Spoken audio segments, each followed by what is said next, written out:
ஆண்டிப்பட்டி அருகே விவசாயி ராஜேந்திரன் மீது மர்ம நபர்கள் தீ வைத்த சம்பவத்துக்கு எதிர்க்கட்சித் தலைவர் எடப்பாடி பழனிசாமி கடும் கண்டனம் தெரிவித்துள்ளார். இது தொடர்பாக எக்ஸ் தளத்தில் பதிவிட்டுள்ள அவர், திமுக ஆட்சியில் சட்டம் ஒழுங்கு சீர்குலைந்து மக்கள் அச்சத்துடன் வாழ வேண்டிய நிலைக்கு தள்ளப்பட்டிருப்பதாகவும் குற்றஞ்சாட்டியுள்ளார்.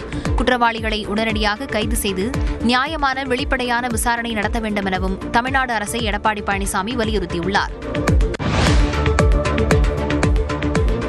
புதுக்கோட்டை மாவட்டம் ஆலங்குடி அரசு மருத்துவமனையில் விபத்தில் காயமடைந்தவருக்கு தையல் போட்ட அரசு மருத்துவமனை சமையலர் பணி நீக்கம் செய்யப்பட்டார்.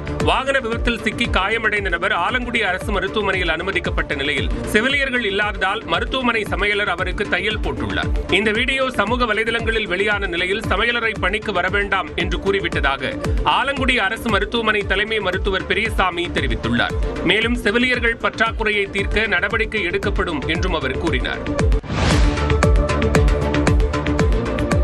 விழுப்புரத்தில் செயல்பட்டு வரும் எம்ஜிஆர் கலை அறிவியல் கல்லூரிக்கு செல்லும் சாலையை சீரமைக்க கோரி விழுப்புரம் திருச்சி சாலையில் மாணவிகள் மறியலில் ஈடுபட்டனர். சாலாமேட்டில் உள்ள எம்ஜிஆர் மகளிர் கலைக்கல்லூரியில் 3000க்கும் மேற்பட்ட மாணவிகள் பயின்று வருகின்றனர். இந்நிலையில் கல்லூரிக்கு செல்லும் சாலை குண்டும் குழியுமாக உள்ளதால் அதனை சீரமைக்க வேண்டும் என்று கூறி விழுப்புரம் திருச்சி சாலையில் அமர்ந்து 300க்கும் மேற்பட்ட மாணவிகள் மறியலில் ஈடுபட்டனர்.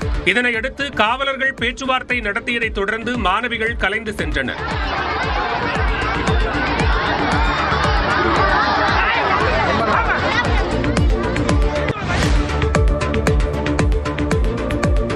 தஞ்சாவூர் மருத்துவக் கல்லூரி சாலையில் பால் முகவர்கள் வைத்திருந்த ஆவின் பால் பாக்கெட்டுகளை இளைஞர்கள் திருடிச் செல்லும் வீடியோ காட்சிகள் வெளியாகியுள்ளன.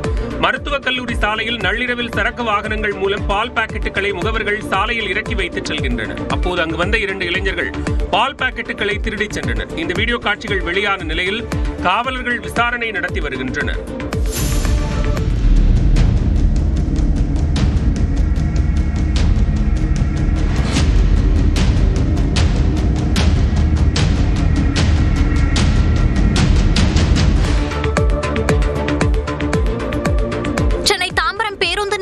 சிறுவனை ஆட்டோவில் கடத்தி சென்று பணம், கை கடிகாரம் உள்ளிட்டவற்றை பறித்த ஆட்டோ ஓட்டுநர் உட்பட 2 கைது செய்யப்பட்டனர். திருச்சியை சேர்ந்த 15 வயது சிறுவன் பெருங்களத்தூர் செல்ல ஆட்டோவில் ஏறிய நிலையில் அவரை ஆள் நடமாட்டமில்லாத பகுதிக்கு ஆட்டோ ஓட்டுநர் அழைத்து சென்றுள்ளார். இதையடுத்து தனது நண்பருடன் சேர்ந்து சிறுவனை மிரட்டிய ஆட்டோ ஓட்டுநர் அவரிடமிருந்து 12,500 ரூபாய் மற்றும் ஸ்மார்ட் கை கடிகாரத்தை பறித்துச் சென்றார். இதுகுறித்து சிறுவன் தாம்பரம் காவல் நிலையத்தில் புகார் அளித்த நிலையில் கூடுவாஞ்சேரியை சேர்ந்த ஆட்டோ ஓட்டுநர் சூர்யா மற்றும் அவரது நண்பரான சேதுவை கைது செய்தனர். கரூர் கூட்ட நெரிசல் சம்பவத்தை தொடர்ந்து கடந்த 10 நாட்களாக காத்திருப்பு பட்டியலில் இருந்த கரூர் நகர காவல் ஆய்வாளர் மணிவண்ணன் மாவட்ட எஸ்பி அலுவலகத்தில் தனிப்பிரிவு காவல் ஆய்வாளராக பணி நியமனம் செய்யப்பட்டுள்ளார். கரூர் கூட்ட நெரிசல் வழக்கை சிபிஐ விசாரித்து வருகிறது. இந்த சம்பவம் காரணமாக கரூர் நகர காவல் ஆய்வாளர் மணிவண்ணன் கடந்த 10 நாட்களுக்கு முன்பு காத்திருப்போர் பட்டியலுக்கு மாற்றப்பட்டார். இந்நிலையில் அவரை மாவட்ட எஸ்பி அலுவலகத்தில் தனிப்பிரிவு காவல் ஆய்வாளராக தற்காலிகமாக நியமித்து மத்திய மண்டல காவல்துறை தலைவர் பாலகிருஷ்ணன் உத்தரவிட்டுள்ளார்.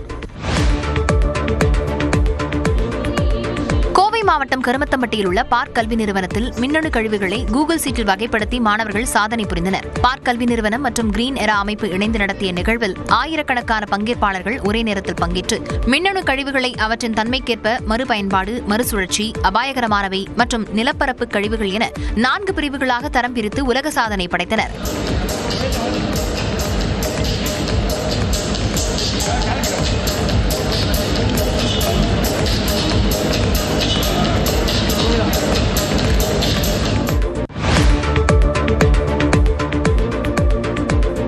திமுகவுடன் தோழமையாக இருக்கும் கட்சிகளை அரவணைக்கும் அன்பு கரங்களாக முதலமைச்சர் மு க ஸ்டாலின் இருப்பதாக இந்து சமய அறநிலையத்துறை அமைச்சர் சேகர்பாபு தெரிவித்துள்ளார். சென்னையில் செய்தியாளர்களிடம் பேசிய அவர், வரும் தேர்தலில் தமிழ்நாட்டில் ஸ்டாலின் அலைதான் இருக்கும் என்றார். மக்களுடைய பேராதரவு திராவிட முன்னேற்ற கழகத்தை நோக்கி நகர்ந்து கொண்டிருக்கின்றது. இந்த தேர்தலை பொறுத்தளவில் பல்வேறு தேர்தலில் பல்வேறு அலைகளை பார்த்திருப்பீர்கள். இந்த தேர்தல் அலை ஸ்டாலின் அலையாகத்தான் தமிழகத்தில் இருக்கும் என்பதை தெரிவித்துக் கொள்கிறேன்.